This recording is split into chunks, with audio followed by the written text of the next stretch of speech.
Hello दोस्तों, नमस्कार। Welcome to Gurukul official.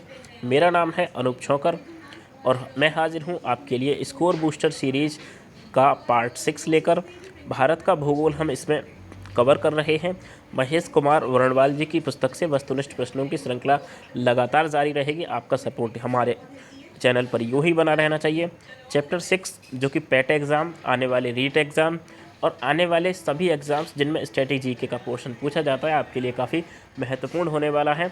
इस पुस्तक में एनसीईआरटी का निचोड़ दिया गया है और उससे ही रिलेटेड सारे प्रश्न मैं आपको करवाऊंगा। तो आइए शुरू करते हैं। हमारे चैप्टर 6 का नाम है जल संसाधन एवं बहुउद्देशीय परियोजना। तो प्रश्न नंबर 1 आपकी स्क्रीन पर ये रहा। थोड़ा सा मैं इसको जूम कर देता हूँ। सरदार सरोवर परियोजना से लाभान्वित होने वाले राज्य कौन कौन से हैं? तो आपको बताना है कि सरदार सरोवर परियोजना जो है उससे कौन कौन से राज्यों को लाभ होता है। तो इसका सही जवाब होगा ऑप्शन नंबर ए, यानी कि गुजरात, महाराष्ट्र, मध्य प्रदेश तथा राजस्थान। 4 राज्य हैं जो सरदार सरोवर परियोजना से लाभान्वित होते हैं। चलते हैं हम प्रश्न नंबर 2 की ओर। भाखड़ा नागल एक संयुक्त परियोजना है। भाखड़ा नागल जो परियोजना है वो 2 राज्यों की एक संयुक्त परियोजना है। यह 3 राज्यों की संयुक्त परियोजना है, तो वो आपको बताना है कि कौन से राज्य हैं। तो इसका भी जवाब होगा ऑप्शन नंबर ए, यानी भाखड़ा नागल परियोजना हरियाणा, पंजाब और राजस्थान, ये 3 राज्य हैं, इनकी एक संयुक्त परियोजना है। प्रश्न नंबर 3 पर चलते हैं। मैथन, बेल पहाड़ी एवं तिलैया बांध किस नदी पर बनाए गए हैं? 3 बांध का नाम दिया गया है, आपको बताना है कि ये किस नदी पर स्थित है। मैथन, बेल पहाड़ी एवं तिलैया बांध, तो ये स्थित है ऑप्शन नंबर बी, यानी बराकर नदी पर। आपको याद रखना है, काफ़ी इंपॉर्टेंट प्रश्न है। चलते हैं प्रश्न नंबर 4 की ओर। प्रश्न नंबर 4 है, कालपोंग जल विद्युत परियोजना अवस्थित है। कालपोंग जल विद्युत परियोजना कहाँ अवस्थित है? तो कालपोंग जल विद्युत परियोजना है अंडमान एवं निकोबार द्वीप समूह। Option number B is correct answer. Option number B, Andaman एवं निकोबार में।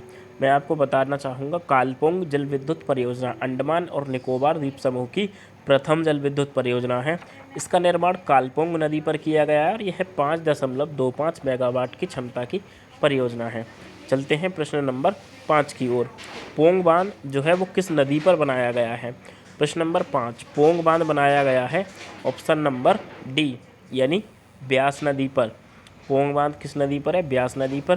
प्रश्न नंबर 6, मीठे पानी की कल्पसर परियोजना अवस्थित है।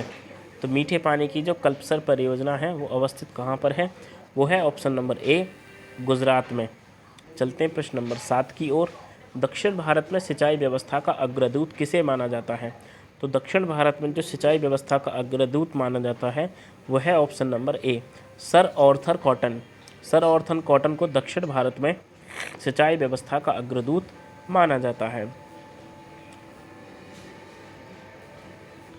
प्रश्न नंबर 7 का जवाब होगा sir Arthur cotton, option number A. चलते हैं प्रश्न 8 की ओर। इंदिरा गांधी नहर का उद्गम स्थल कहाँ से है? तो इंदिरा गांधी नहर का जो उद्गम स्थल है वो है हरिके बैराज से। Option number C. चलते हैं प्रश्न नंबर 9 की ओर। रावी नदी पर निर्मित बहुउद्देशीय बांध है। तो रावी नदी पर जो निर्मित बहुउद्देशीय बांध है वो कौन सा है? वो है रणजीत सागर बांध। ऑप्शन नंबर सी, रणजीत सागर बांध पंजाब के पठानकोट ज़िले में रावी नदी पर स्थित है। इसे थीन बांध के नाम से भी जाना जाता है। आपको याद रखना है कि रणजीत सागर बांध हो या थीन बांध हो, दोनों ही रावी नदी पर स्थित है। एक ही बांध है, 2 नाम है। चलते हैं प्रश्न नंबर 10 की ओर। गिरना परियोजना कहाँ स्थित है? तो गिरना जो परियोजना है वो है महाराष्ट्र में स्थित। ऑप्शन नंबर बी, गिरना परियोजना ऑप्शन नंबर बी महाराष्ट्र में स्थित है, जो कि एक जल विद्युत पर आधारित परियोजना है। चलते हैं प्रश्न नंबर 11 पर। निम्नलिखित बांधों एवं राज्यों में से कौन सा सुमेलित नहीं है? तो इसमें दिया गया है कि हीराकुंड उड़ीसा, जो ये बिल्कुल सही है। हीराकुंड महानदी पर उड़ीसा में है। उसके अलावा मेट्टूर केरल, तो यही आपका गलत है, सुमेलित नहीं है। Option number B, Mettur Kerala ना होकर तमिलनाडु राज्य में है। यह मेट्टूर बांध तमिलनाडु राज्य के धर्मपुरी जिले में कावेरी नदी पर स्थित है। इस बांध को स्टेनली जलाशय के नाम से भी जाना जाता है। इसके अलावा आपके 4 प्रश्न इसमें तैयार हो सकते हैं। हीराकुंड उड़ीसा में है, भाखड़ा हिमाचल प्रदेश में है, अलमट्टी कर्नाटक में और मेट्टूर मैंने आपको बताया केरल में ना होकर तमिलनाडु में है। प्रश्न नंबर 12, चंबल नदी पर कौन सा बांध निर्मित है? तो चंबल नदी पर जो बांध निर्मित है वो है ऑप्शन नंबर सी, गांधी सागर बांध चंबल नदी पर निर्मित है। चलते हैं प्रश्न नंबर 13 की ओर। निम्नलिखित बांधों एवं नदियों में से कौन सा सुमेलित नहीं है? आपको बताना है कि कौन सा सुमेलित नहीं है। तो इसमें ऑप्शन है ए, गांधी सागर चंबल, जो कि सही ही है। जयकवाड़ी गोदावरी, ये भी सही है। ऑप्शन नंबर सी है नागा अर्जुन सागर गंगा। तो नागा अर्जुन सागर गंगा पर ना होकर कृष्णा नदी पर है, यही इसमें गलत होगा।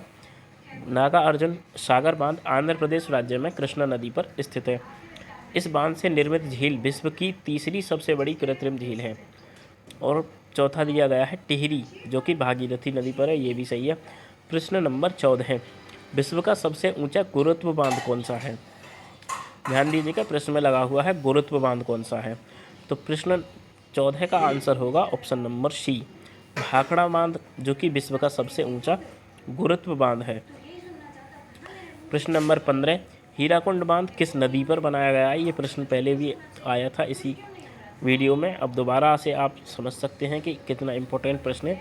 हीराकुंड बांध किस नदी पर है? तो ये है महानदी पर, ऑप्शन नंबर सी यहाँ पर करेक्ट। किस राज्य में है? तो ये आपको याद रखना है, ओडिशा राज्य में है। बीजीओ का हमारी का इसका लास्ट प्रश्न, विश्व की सबसे पुरानी व विकसित नहर व्यवस्था भारत में कौन सी है? तो सबसे पुरानी जो व्यवस्था है वो है गंगा की नहर परियोजना, गंगा ना होकर ये गंग नहर, ऑप्शन नंबर ए। गंग नहर परियोजना पंजाब में फिरोजपुर के समीप सतलुज नदी से निकलती है और ये विश्व की सबसे पुरानी विकसित नहर प्रणालियों में से एक है। तो आज की इस वीडियो में सिर्फ इतना ही, मिलते हैं नेक्स्ट वीडियो में। ये हमारा चैनल का सिंबल है, गुरुकुल ऑफिशियल के नाम से चैनल है, आप ध्यान से देख लीजिए और इसको सब्सक्राइबर बढ़ाइए। वीडियो पसंद आई हो तो लाइक ज़रूर करें, अपने फ्रेंड्स एंड फैमिली के साथ शेयर करें, चैनल को सब्सक्राइब करें, लगातार वीडियोज़ का नोटिफिकेशन आपको मिलता रहे और आपकी कोई भी वीडियो मिस ना हो। आपका कंटेंट मिस नहीं होना चाहिए, इससे इम्पोर्टेंट कुछ नहीं है। Thanks for watching complete video. मिलते हैं नेक्स्ट वीडियो में, तब तक के लिए bye bye. Thank you so much for watching, bye, take care.